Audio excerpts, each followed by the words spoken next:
Good morning, and thank you for being here on such a sad day in the city of Columbus. Any loss of life is tragic, but the loss of a young person is particularly difficult. As a mayor and a father,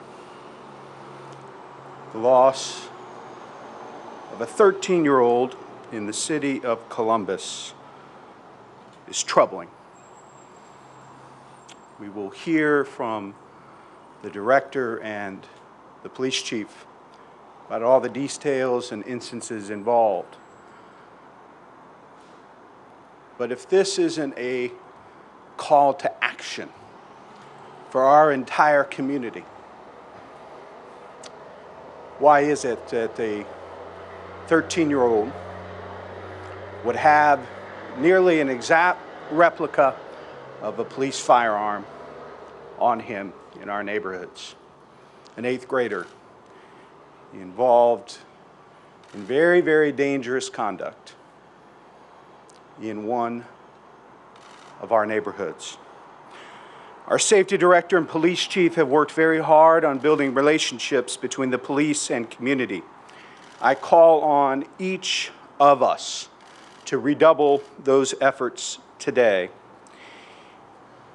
It is a dangerous time to be a police officer in this country. It is our job to support them, as well as the people they protect. It is critical that we remain calm and committed to the investigative process. We will investigate this thoroughly and turn over all information to the prosecutor's office. Anyone with information regarding the shooting should contact the police immediately. Investigations take time, and I ask for everyone's patience during this difficult time. And I ask and call upon faith leaders, community and neighborhood leaders, block watch captains to step up and make sure that we're sharing solid, good information with the community as it becomes available. We are here today to continue to reinforce the great work of our chief and our division of police in community outreach and helping to build trust with the neighborhoods that we protect and that we serve. But it's absolutely critical that those neighborhoods and those neighborhood leaders step up to work with us to make sure we remain the safest big city in America. Our thoughts and prayers are with everyone involved. Chief Jacobs will come forward at this point to provide additional information. Chief. I also want to share the mayor's words. We consider it a tragedy when something like this happens, and I express my condolences to the family of the young man. This is the last thing that a police officer wants to do in their career. And unfortunately, because of the things that are happening out on the street, it becomes necessary at times to defend themselves. And as we investigate this, we'll find out a lot more about the circumstances of this particular case. I also urge calm. Many things take a while to discern all the evidence, and we don't have all the evidence at this point in time. So as we gather that, please be patient with us, and as information's available, we'll continue to share that. I've already discussed this with the county prosecutor because, as you know, whenever a fatality results as a result of an officer-involved shooting, there's a decision made to take that particular investigation to a grand jury for that type of civilian review and to determine whether or not there should be any criminal charges filed against our officers. He's aware that we are talking about this criminal investigation and knows that we are not going to be able to release a lot of information or evidence, but we understand the need to discuss this particular case because of the fact that we are talking about a 13-year-old that we believe was involved in an armed robbery. And we got a call on 911 saying that an armed robbery was being reported. Officers responded to the area, were dispatched, and once they arrived at that scene, they saw some people that they believed matched the description of the suspects and tried to track down those suspects. A confrontation happened, and there was a police-involved shooting. One of our officers fired, and as a result of that, the young man succumbed to his injuries. Our CERT team is conducting the investigation, still gathering information. There were witnesses, we believe, to the armed robbery, and there were people in the vicinity of the shooting, but we don't know what they were able to discern from that particular set of facts. We will all make that part of the investigation, and all of that information will then be shared with the county prosecutor, and then we will also anticipate that that will be shared with the grand jury down the road. We were dispatched right around 7:42 p.m. last night, as I said, on a 911 call.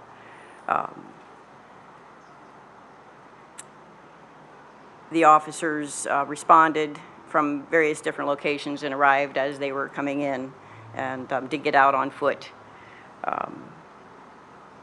The young man's name was Tyree King, and he's 13 years old, as I said. We will continue to do this. Let me explain a little bit about the process. So the CERT team will conduct a very thorough investigative process. They've already been in contact with the prosecutor's office with regard to the type of evidence that they might be interested in, and that is an ongoing process every single time. Once the investigation is complete, the prosecutor will present that to a grand jury, and the grand jury will then decide whether or not criminal charges should be filed. If that's the case, then it will proceed through court. If that is not the case, if they do not find that the officer committed a crime, then it will come to the Division of Police for administrative review. It is first reviewed by 3 commanders who have been specially trained to review such packages. And then after that review, it goes to the officer's chain of command, and it will come to at least a deputy chief, depending on what kind of decision is being made on that. We also have things in place to determine when officers are involved in this, that we put them on administrative leave. So the officer involved will be off of work on administrative leave for about a week, and our policies require him to see a police psychologist before he returns to work. In addition to that, we'll make sure that, considering the circumstances of this young man being 13, that that is also taken into consideration with regard to his mental state. I know that some of the officers at the scene were very disturbed about the fact that here we are out at this time of the night chasing armed 13-year-olds. So that's the type of information that we have available at this time. I believe Director Pettis is going to answer some questions for you with my assistance, and as more information is available, we will share that. Everybody within the city's team, the mayor's team, are reaching out to people within the community, faith leaders, neighborhood leaders, to try to make sure that we maintain some calm here. As I said, things take time, and we need to make sure that we give this time. We want to have all of the right answers, not quick answers. What you need to know from me is that I will not let an officer out on the street to perform their job if I don't trust them to be capable of doing so. And so I will make sure that if that type of a arrangement needs to be made, that it will be done. I've given previous instructions to everyone in our chain of command that does these investigations that if you have the slightest reason to believe that I need to be worried about their ability to effectively do their job, then you need to let me know as soon as possible. So that's what I ask of you in the community, is to trust that we will make decisions in the best interest of our community. And one last thing is, this is our 13th police-involved shooting this year. 5 of those have resulted in fatalities of the people that we shot. 1 of those resulted in a line-of-duty death for Officer Stephen Smith. Director Pettis? Would you show the image of the... Oh, I forgot. So we were sent on an armed robbery last night, and the victim, or the witnesses and the victim, said that a gun had been used. We found a gun at the scene near the suspect that we were trying to apprehend, and this is what that gun looked like.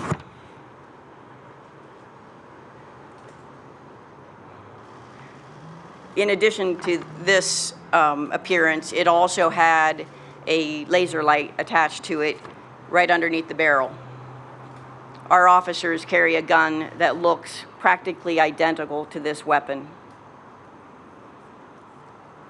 Our officers carry a flashlight under the barrel on their weapons, not a laser light.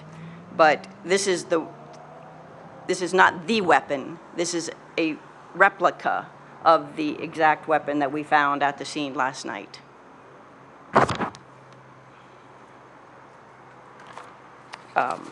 It turns out to not be a firearm in the sense that it fires real bullets, but as you can see, it looks like a firearm that could kill you. So, Director? Thank you, Chief. Let me just say before we take questions that our heartfelt thoughts and prayers are with all who are impacted by this tragic incident. We pray that these type incidents never ever occur. As the mayor has emphasized repeatedly, public safety is the city's highest priority. And we in public safety, no one ever wants this type of incident to happen. There are no easy answers. People call 911 for help when they have an emergency. First responders respond to try and help those in need, whether it's running into a burning building or facing a threat of being shot. Their lives are on the line in an effort to help. In the case of police officers, when they respond to help, they are also obligated to enforce the law. Our hope is that they will always be able to do so in a safe manner for all concerned. These are crushing circumstances for everyone.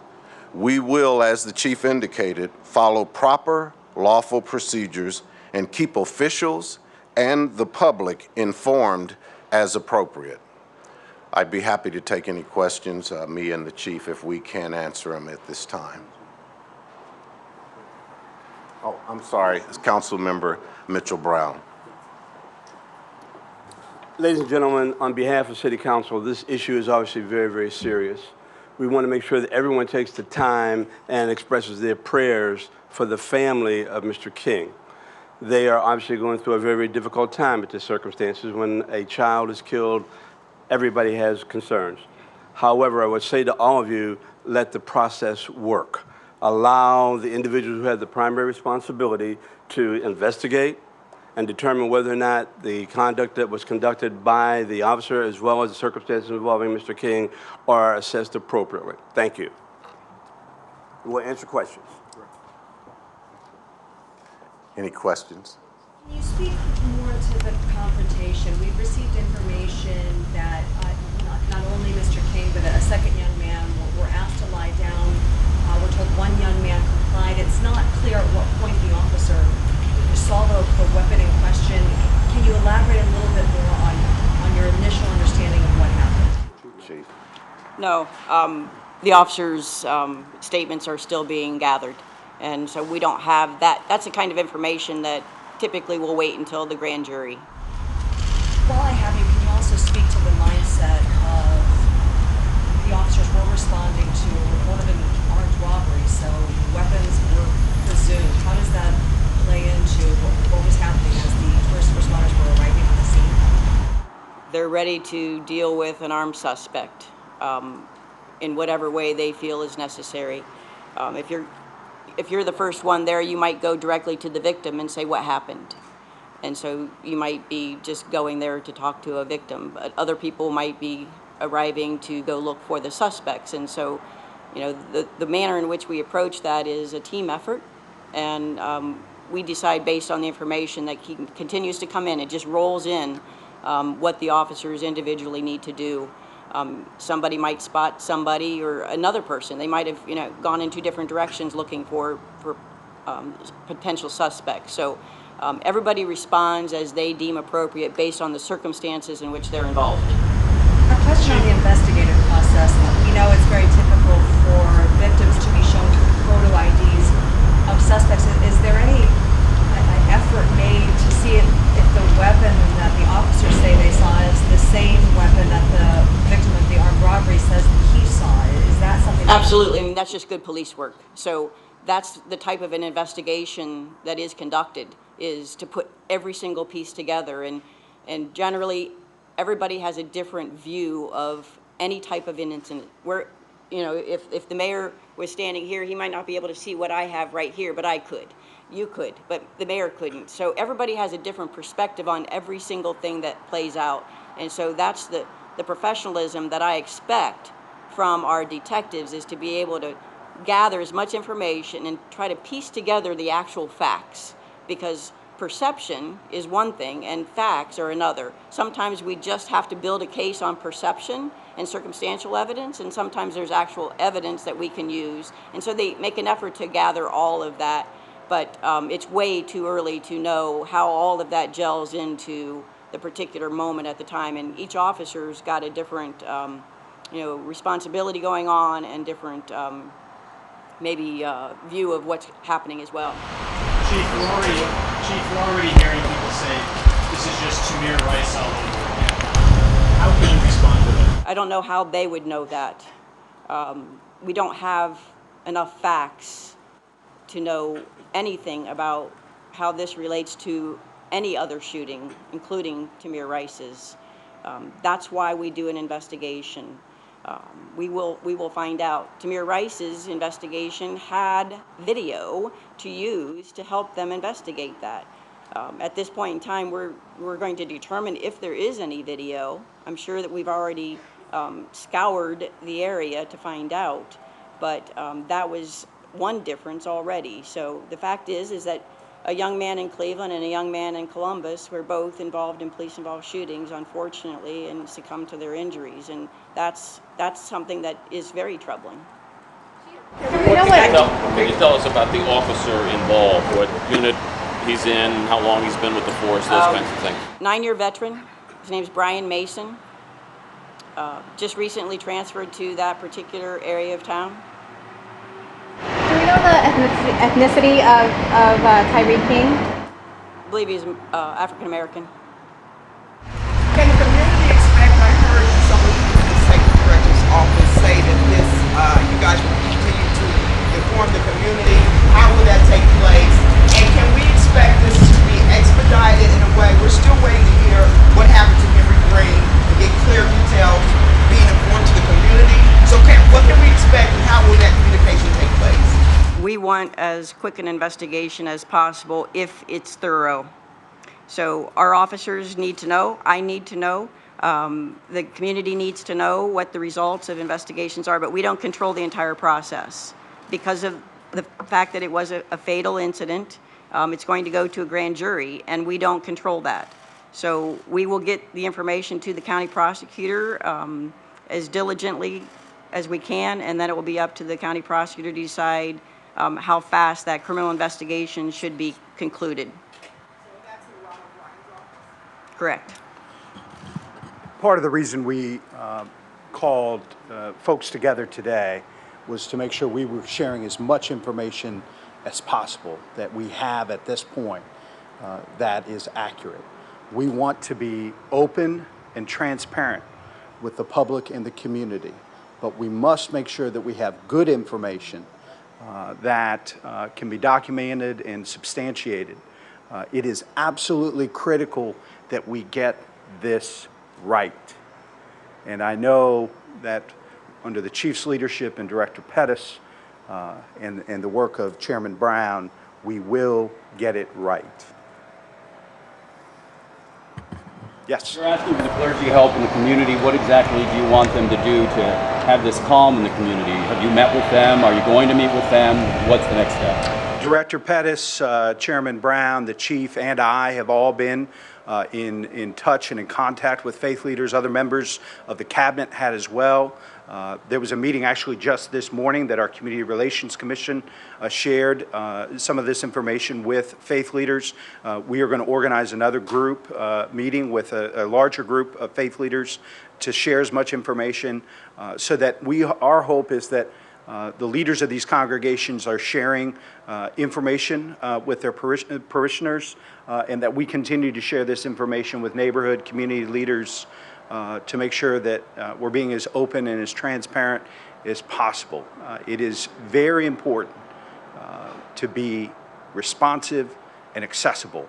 And it reinforces all the great work that the Chief and the Director have already been doing with all of the community meetings and the outreach and the work of our great student resource officers, our community liaison officers, our diversity and inclusion officers.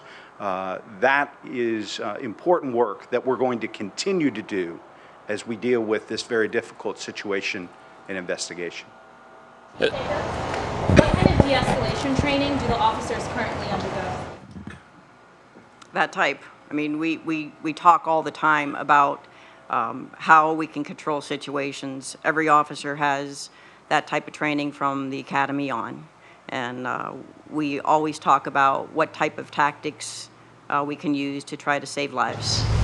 And you mentioned that details come out through the grand jury process. Can you speak a little bit to that? After the grand jury process, there might be details that would come out. The grand jury itself is not something that is public. I understand that. Can you just speak to how that process works for folks who may not know? At the conclusion of our investigation, administrative investigation, at some point in time, this entire investigation will become a public record. And so everybody in the state of Ohio, anybody that walks into our public records office could get a copy of the entire investigation. We live in a state where these records are available to you once the criminal investigation is concluded. Chief, have you met with the boy's family yet? No, I have not. Has anyone? And I believe that some of our faith leaders have. okay. Can you? Sorry. Go ahead. Neighbors had mentioned something about fences being torn down before this. Is that involved in the robbery? Were police involved in that? They're just asking concerned what happened with their fences. And I don't know what you're talking about. Chief, what was the race of the officer? He was a male white. in regards to the suspects who you're still looking for, who's out there, we understand somebody was brought in for questioning and released. Can you update us on the search for these guys who are involved? Well, that's part of the investigation of the robbery. And so the detectives that are investigating the armed robbery will try to ascertain who all was involved in that, talk to the witnesses, talk to the victim. The person that was questioned and released is not necessarily clear. We just don't know whether or not we have enough evidence to charge him with a crime. And were any officers wearing any of those experimental police cameras? Are you still doing that? Did any of them have it on at the time? That trial is over. I think it raises an important point and why body-worn cameras are such a high priority for the city, for the Division of Police, for the Department of Public Safety, and the City Council. What body-worn camera evidence could have provided in this instance, and why they're so important to helping to protect the lives of officers and the people they are sworn to protect. It is a technology that we believe can really help continue to improve and increase safety here in Columbus, and that's why it's such a high priority for us. And our goal and expectation is for those to start to be deployed by the beginning of next year. Chief Jacobs mentioned that only faith leaders have met with the family so far. Can you speak to your process for keeping the family informed? I don't know that that's an only. I don't know that I said that. I believe that a faith leader has met with the family. I would assume also that our detectives have had an opportunity to talk to the family as well. Mayor Ginsburg, what's your process for keeping the family? Well, obviously, as a father, they are in my thoughts and prayers, and I'm going to reach out to them directly at the appropriate time to make sure that, I mean, we ought to be shocked and angry as a community. In the safest big city in America, we have a 13-year-old dead in our city. That's unacceptable. And we as a community need to come to grips with the fact, with such easy access to guns, whether they're firearms or replicas, there is something wrong in this country, and it is bringing its epidemic to our city streets.